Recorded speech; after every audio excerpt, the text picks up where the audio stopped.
watching Kashif Times. ऐसे हस्ती के पास बैठे हैं जो एक वक्त के नॉर्मल थे, लेकिन उनको एक बहुत बड़ा शौक लगा और इलेक्ट्रिक का जो शौक लगा था उसकी वजह से उनकी 2 टांगे और एक हाथ काटना पड़ा। जो भी उनसे बात करते हैं सूरज जी जिस तरीके से, और आज बॉडी बिल्डिंग में आप नंबर 1 पर मतलब है, तो उसके लिए क्या कहना चाहते हो? और सबसे बड़ी बात ये अपने बारे में बताइए, उसके बारे में बताइए कि कैसा हुआ, क्या क्या हुआ आपके साथ, आप नॉर्मल थे, उसके बारे में बताइए। बिल्कुल, पहले तो मैं बताना चाहूँगा मेरा नाम सूरज गायबल है और मैं पुणे से बिलोंग करता हूँ और मुझे जो है as a triple amputee body builder के नाम से जाना जाता है पूरा इंडिया में। ट्रिपल एम्पूटी बॉडी बिल्डर इसलिए क्योंकि जब हमारे साथ जब एक ऐसा हादसा हो जाता है जिसमें लाइक हाथ या पैर अगर हम खो देते, यानी कि ऐसा उस वक्त ऐसा ज़रूरत होता है कि हमें उस वक्त जो है पैर काटना पड़ता है। जब वो पैर काटने के बाद फिर वो एम्पूटी जो है वर्ड वो जुड़ जाता है, तो उस वजह से फिर मुझे जो है इंडिया में ट्रिपल एम्पूटी बॉडी बिल्डर के नाम से जाना जाता है। बॉडी बिल्डिंग जब फिर मैंने जो स्टार्ट किया था वो भी ये सब हादसा होने के बाद मैंने बॉडी बिल्डिंग स्टार्ट किया था। उससे पहले मैं नॉर्मली था, लाइक जैसे सब नॉर्मल लोग हैं वैसे मैं नॉर्मली था 18 साल तक। तो जो जैसे कि मेरा स्कूल जो था वो मैंने कंप्लीट किया और कॉलेज जो था 12th तक मैंने पढ़ाई की। उसके बाद फिर 12th का जैसे मैंने एग्जाम दिया था और हमारे घर का उतना परिस्थिति ठीक नहीं था उस टाइम पे, तो मम्मी पापा भी जो है जॉब करते थे, तो मुझे ऐसा था कि आगे का जो मुझे पढ़ाई करनी है जैसे ग्रेजुएशन कंप्लीट करना है, तो उस लिए मुझे पढ़ाई करने की ज़रूरत थी। तो तब मैंने सोचा कि हम घर वाले के ऊपर बोझ क्यों बने, इससे अच्छा हम जॉब कर लेते। तब मैं वाईफाई के इसमें काम करना स्टार्ट किया और लगभग 15-20 दिन हुए थे और एक दिन वाईफाई का काम करना था टेरेस के ऊपर, तो उस टाइम पे जो वायर होता है तो वो कनेक्शन जो फेल हो गया था, तो दूसरी बार वापस से हम जो है वाईफाई का काम करने के लिए टेरेस के ऊपर वापस से गए। उस टाइम पे मेरे साथ में जो थे गाइडेंस जो गाइड करते हैं हमें, तो वो हमारे साथ में थे नहीं। तो फिर अननोइंगली जो मेरा हाथ जो है राइट हैंड वो टच हो गया वाईफाई के लाइन को, मुझे खींचना था मेरे तरफ, बट मेरा जो हाथ है वो गलती से टच हो गया डीपी के लाइन को, जिसमें हाई वोल्टेज लाइन होता है, हाई वोल्टेज जो रहता है उसमें। तो जैसे वो टच हो गया तो टच होने के बाद फिर मेरा हाथ और दोनों पैर पूरा जल गए थे। फिर काफ़ी हॉस्पिटल में लेके गए मुझे और वहाँ पे तो मुझे एडमिट किया गया नहीं, क्योंकि बहुत ज़्यादा मैं ब्लड मतलब बहुत ज़्यादा मैं बर्न हो चुका था इस वजह से। फिर ससुर हॉस्पिटल जो पुणे में काफ़ी फेमस है, गवर्नमेंट हॉस्पिटल के नाम से जाना जाता है, तो वहाँ पे मुझे लेकर गए और सक्सेसफुली वहाँ पे ऑपरेशन किया गया। और वहाँ पर ऐसा था कि एक होता है कि हमारे साथ ऐसा कुछ हादसा हो जाता है, एक्सीडेंट हो जाता है या शॉक लगता है, तो हम सोचते कि हाथ बचा है पैर बचा है, बट मेरा ये था कि कंडीशन मेरा हाथ और पैर तो जाने वाला ही है, बट जान बच जाए वो बहुत बड़ी बात थी। तो उस टाइम पे ही एक होता है ना कि हम फैमिली वाले को पूछते हैं कि कितना हाथ कट करना चाहिए, कितना पैर कट, वो तो जाने वाला ही है, तो वो फैमिली को ये बोल रहे थे कि जान बचेगा नहीं, वो बहुत बड़ी बात है। तो उस टाइम पे लेकिन है शुक्रगुजार है खुदा का जो मैं आप लोगों के सामने यहाँ पे खड़ा हूँ, तो कभी रिग्रेट हुआ नहीं लाइफ में और आगे बढ़ता गया।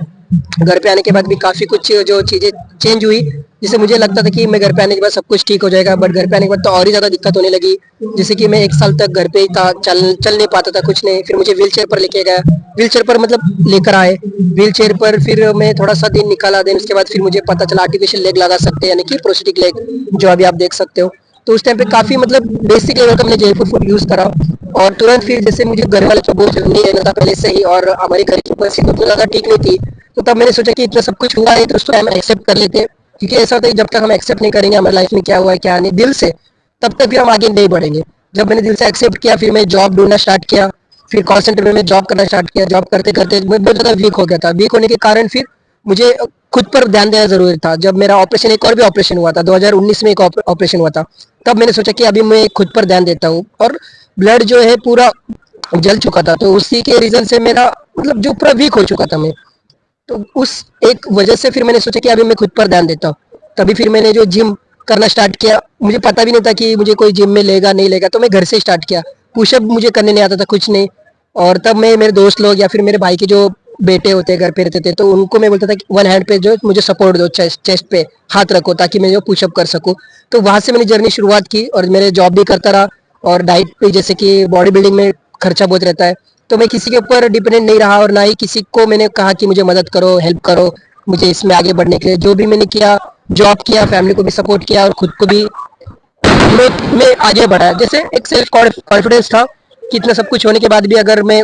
बच गया हूँ तो मैं कुछ ना कुछ जो है जिंदगी में आगे कुछ ना कुछ करूंगा। और उसके बाद फिर मैं जैसे इंस्टाग्राम पे सोशल मीडिया पे आया और गेम्स खेलना स्टार्ट किया, बॉडी बिल्डिंग में पार्टिसिपेट किया और कुछ कंपटीशन मैंने जीते और कुछ कंपटीशन में मैंने पार्टिसिपेट किया, जैसे शेरू क्लासिक होता है जो बिगेस्ट फेस्टिवल माना जाता है इंडिया का। और mister universe, mister India, district level का मैं टाइटल जो होता है, ओवरऑल टाइटल, दिव्यांग श्री यानी कि फिजिकल चैलेंज में एक कैटेगरी होता है अलग से, तो उसमें मैंने पार्टिसिपेट किया और मैं उसमें जीत गया। और इतना मतलब मेरा जो लोग अप्रिशिएट करने लगे मेरा जर्नी को, मेरे फिटनेस जर्नी को, लोग भी मोटिवेट होने लगे। फिर मुझे सेल बॉडी फाउंडेशन की तरफ से मुझे बुलाया गया, वहाँ पे भी मुझे मेरा कहानी लोगों तक पहुँचाया और अब मैं अभी इन लोग से जुड़ा हूँ और आगे बहुत अच्छा हम जरूर करेंगे। जिस तरीके से आपके 2 पैर और 1 हाथ हुए, बहुत से लोग नर्वस हो जाते हैं, कुछ छोटी सी हादसा हो जाता है, तो उन लोगों के लिए क्या कहना चाहते हैं कि आपने वहां पर पहुंच गए जहां पर एक आम आदमी शायद पहुंचने से घबराता है। हाँ, मुझे बस ये बोलना चाहूंगा कि मैं हमेशा बोलता हूँ कि never regret in your life,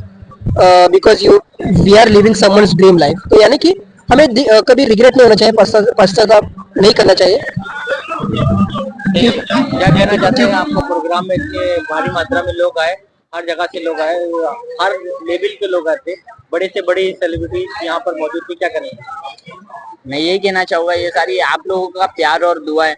जिससे ये सारी चीजें पॉसिबल हो पाई है। और जिस तरह से सोशो केयर फाउंडेशन, रक्षक फाउंडेशन और सेल बॉडी फाउंडेशन ने मिलके इस तरह की इफ्तार पार्टी का ऑर्गेनाइज करा, जो ये इफ्तार पार्टी ऑर्गेनाइज करी, उसके अंदर सारे धर्म के लोग आए थे। उसके अंदर हिंदू भी थे, मुस्लिम भी थे, सिख भी थे, ईसाई भी थे, और एक ही टेबल पे बैठ के एक ही थाली में खाना खाया गया है, एक ही थाली में इफ्तार किया गया है। तो इससे हमें एक चीज पता चलती है कि लोग, ये जो रमजान का महीना है ये खाली मुसलमानों का नहीं है, ये तमाम लोगों का है। और इससे लोग जुड़ते हैं, इसके अंदर कोई जाति नहीं देखी जाती है, इसके अंदर एक ही थाली में बैठ के सब लोग खाना खाते हैं। और जिस तरह से ये ऑर्गेनाइज किया गया है इससे कई लोगों की मदद भी हो रही है, जैसे कि इस बार कुछ ज्यादा मैसिव क्वांटिटी में हम जो कि राशन डिस्ट्रीब्यूट कर रहे हैं, जिस तरह से सोशो केयर फाउंडेशन, रक्षक फाउंडेशन और सेल बॉडी फाउंडेशन ने मिलके जिस तरह से राशन डिस्ट्रीब्यूट करा है, उससे लोगों की भी हेल्प हो रही है। और कहते हैं कि हर एक लुकमा जब लोगों के पेट में जाएगा, तो इस तरह से हमने बांटा है कि लोगों के दिल से